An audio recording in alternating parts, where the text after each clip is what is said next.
तो welcome back friends, बहुत बहुत स्वागत है आपका अपने चैनल हिंदी जी के ट्रिक्स पर। आज के इस वीडियो में हम डिस्कस करने वाले हैं यूकी ट्रिपल एससी स्केलर एग्जाम के लिए केमिस्ट्री से जुड़ा एक बहुत ही इंपॉर्टेंट टॉपिक, जिसमें हम डिस्कस करेंगे तत्व यानी कि एलिमेंट्स से जुड़े जितने भी क्वेश्चंस एग्जाम में स्केलर के आपके पूछे जा सकते हैं वो सारे के सारे इस वीडियो में 20 से 25 क्वेश्चंस मैं लेकर आया हूँ। छोटा सा वीडियो होने वाला है तो वीडियो को पूरा देखना ना भूलें। केमिस्ट्री का सिलेबस पूरा कवर हो चुका है, फिजिक्स के वीडियोस आपके डेली आ रहे हैं, तो डिस्क्रिप्शन में आपको प्लेलिस्ट का लिंक मिलेगा, वहां से क्लिक करके देख सकते हैं। चलिए करते हैं शुरू। सबसे पहला प्रश्न है, कुल ज्ञात तत्वों की संख्या कितनी है? तो यह है 118। ध्यान रखना 118 कुल ज्ञात तत्व है पीरियोडिक टेबल में, जिसमें 98 क्या है वो प्राकृतिक है और 20 क्या है वो कृत्रिम है, यानी जिनकी खोज की गई है। नेक्स्ट है, पृथ्वी पर सबसे अधिक मात्रा में पाए जाने वाला तत्व ये कौन सा है? ऑक्सीजन है। ये पृथ्वी पर बात हो रही है, सबसे अधिक मात्रा में पाए जाने वाला तत्व। पृथ्वी पर सबसे अधिक मात्रा में पाई जाने वाली धातु ये कौन सी है? एल्यूमिनियम है। अगर आपसे तत्व पूछा जाएगा वो ऑक्सीजन है, अगर आपसे धातु पूछी जाएगी एल्यूमिनियम। सबसे हल्के तत्व की अगर बात करें हाइड्रोजन है। कितना होता है इसका? परमाणु भार एक ही होता है। सबसे भारी जो तत्व है ये है ऑस्मियम। ध्यान रखना इंपोर्टेंट, ऑस्मियम सबसे भारी, ऑस्मियम सबसे हल्का हाइड्रोजन। नेक्स्ट है, सबसे हल्की धातु कौन सी है? यह है लिथियम, क्योंकि देखिए पहले नंबर पर हाइड्रोजन आता है, दूसरे नंबर पर कौन आता है? हीलियम आता है, और तीसरे नंबर पर होता है लिथियम। तो लिथियम सबसे हल्की धातु है। सामान्य ताप पर द्रव अवस्था में रहने वाली धातु यह है पारा। सामान्य अवस्था आ जाए, रूम टेम्परेचर आ जाए, या सामान्य ताप पर कौन आती है? पारा। अगर बात करें सामान्य ताप पर या नॉर्मल टेम्परेचर आ जाए या रूम टेम्परेचर, इस पर द्रव अवस्था में रहने वाली अधातु कौन से? तो यह है ब्रोमीन। और विद्युत की सबसे अच्छी सुचालक ये होती है चांदी, यानी कि Ag। ये विद्युत की सबसे अच्छी सुचालक होती है, सबसे अच्छा चालन करती है। लेकिन बिजली के तार इसलिए नहीं बनाए जाते इसके, क्योंकि एक तो बहुत ज़्यादा एक्सपेंसिव हो जाएंगे, और दूसरा रीजन ये है कि जब एक्सपेंसिव अगर कोई लगवा भी लेगा तो चोरी का खतरा बहुत ज़्यादा बना रहता है। विद्युत की सुचालक एकमात्र अधातु कौन सी है? ग्रेफाइट। ये कार्बन का एक अपर रूप है। इसकी संरचना के कारण इसमें क्या होता है? मुक्त इलेक्ट्रॉन होते हैं, जिनके कारण विद्युत का चालन करती है। बात करें सबसे अधिक आघात वर्धनीय तत्व, यानी कि जिसको खींचा जा सकता है, तो ये सोना होता है। इसका सबसे पतले तार के रूप में सोने को खींचा जा सकता है। नेक्स्ट है, सबसे अधिक क्रियाशील अधातु फ्लोरीन। सबसे ज्यादा क्रियाशील, क्रियाशील मीन ये सबसे आसानी से इलेक्ट्रॉन को ग्रहण कर सकती है। सबसे अधिक क्रियाशील धातु ये होती है सीजियम। अब देखिए फ्लोरीन सबसे ज़्यादा क्रियाशील क्यों होती है? क्योंकि इसका आकार सबसे छोटा होता है, इसलिए इसकी विद्युत ऋणात्मकता ज़्यादा होती है, इससे इलेक्ट्रॉन को आसानी से ग्रहण कर लेती है। और सबसे अधिक क्रियाशील धातु सीजियम इसलिए है क्योंकि इसका आकार सबसे बड़ा होता है, आसानी से इलेक्ट्रॉन को त्याग देती है। सबसे अधिक आयनन विभव वाला तत्व कौन होता है? हीलियम।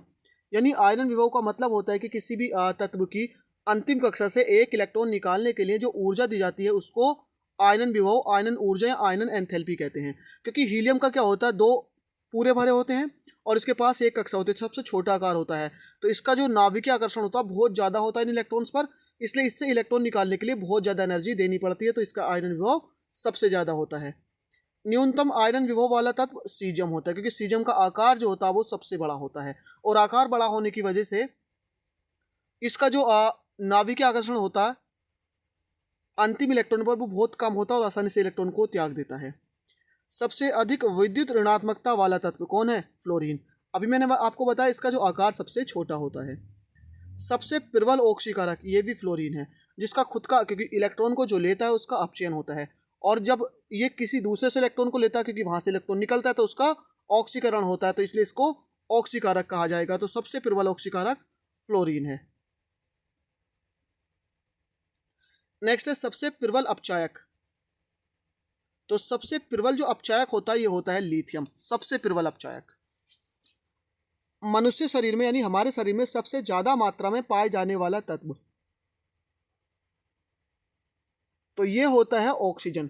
यानी मनुष्य शरीर में, मानव शरीर में सबसे ज्यादा क्या पाया जाता है? ऑक्सीजन पाया जाता है। सेकेंड नंबर पे कौन पाया जाता है? कार्बन।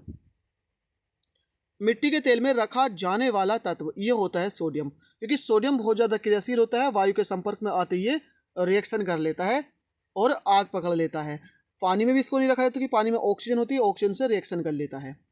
इसलिए इसको मिट्टी के तेल में रखा जाता है क्योंकि मिट्टी के तेल में कोई भी ऑक्सीजन नहीं होती है। नेक्स्ट है हड्डियों और दांतों के निर्माण में प्रयोग तत्व। किसका प्रयोग किया जाता है? कैल्शियम का। नेक्स्ट है किस तत्व में न्यूट्रॉनों की संख्या शून्य होती है? तो ये हाइड्रोजन में, क्योंकि देखिए हाइड्रोजन का परमाणु क्रमांक भी होता है और परमाणु भार भी 1 होता है, और जो न्यूट्रॉनों की संख्या होती है वो परमाणु भार में से परमाणु क्रमांक निकालने के बाद आती है। तो 1 में से 1 जाता है तो क्या आता है? 0 आता है। तो एकमात्र तत्व है जिसमें न्यूट्रॉन 0 होते हैं, हाइड्रोजन। सबसे अधिक गैसों वाला वर्ग कौन सा? तो यह है शून्य वर्ग, जिसे वर्ग 18 कहते हैं, जिसमें सारी की सारी अक्रिय गैसें होती हैं। Helium, lithium, neon, argon, krypton, xenon, radon, ये सारी की सारी इसी में होती हैं। नेक्स्ट है वायुमंडल में सबसे ज़्यादा मात्रा में पाई जाने वाली अक्रिय गैस। यहाँ पर मैं बात कर रहा हूँ अक्रिय गैस, तो ये होती है आर्गन। अगर सिर्फ नॉर्मली आता है कि वायुमंडल में सबसे ज़्यादा पाई जाने वाली गैस, तो वो नाइट्रोजन है। सेकेंड हाईएस्ट ऑक्सीजन पाई जाती है, और आर्गन एक ऐसी यानी ऐसी गैस है जो अक्रिय है। अक्रिय गैसों में सबसे ज़्यादा जो वायुमंडल में पाई जाती है वो आर्गन पाई जाती है।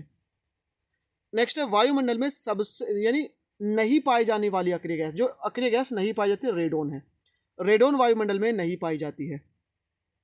नेक्स्ट है सूर्य, या आप कह सकते हैं तारों में सबसे मात्रा में पाए जाने वाला तत्व कौन सा होता है? हाइड्रोजन। सेकेंड हाईएस्ट हीलियम होता है। तो सबसे ज़्यादा क्या पाया जाता है? इनमें हाइड्रोजन पाया जाता है। नेक्स्ट है वायुमंडल में सबसे अधिक मात्रा में पाई जाने वाली गैस कौन सी है? नाइट्रोजन होती है, 78%, यानी कि 78% ये पाई जाती है। तो फ्रेंड्स, आई होप आपको ये वीडियो पसंद आई हो। लाइक शेयर करना ना भूलें। केमिस्ट्री के या फिजिक्स के इसी तरह से सारे के सारे टॉपिक्स आपको मिलते रहेंगे। Thank you for watching. मिलते हैं नेक्स्ट वीडियो में।